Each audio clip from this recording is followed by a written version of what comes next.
और अगली बड़ी खबर गुजरात से सामने आ रही है। गुजरात के वडोदरा में इमारत का हिस्सा गिरने से हादसा पेश आया है। 3 मंजिला इमारत की बालकनी गिरने से बड़ा हादसा और कई लोग फंसे बताए जा रहे हैं। इमारत में फंसे सभी लोगों को बचाया गया।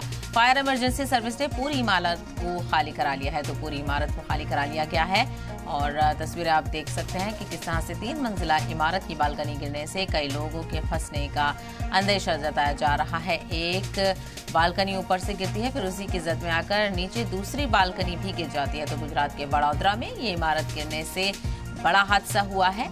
अचानक से पूरी इमारत की बालकनियां धड़धड़ाकर गिर गई। 3 मंजिला इमारत की बालकनियां गिरने से कई लोग फंस गए। इमारत में फंसे सभी लोगों को महफूज निकाल लिया गया है। फायर इमरजेंसी सर्विस ने पूरी इमारत को भी खाली करा लिया है ताकि आइंदा के किसी हादसे से बचा जा सके और जांच करने के बाद ही इसमें दोबारा रहने की इजाजत दी जाए।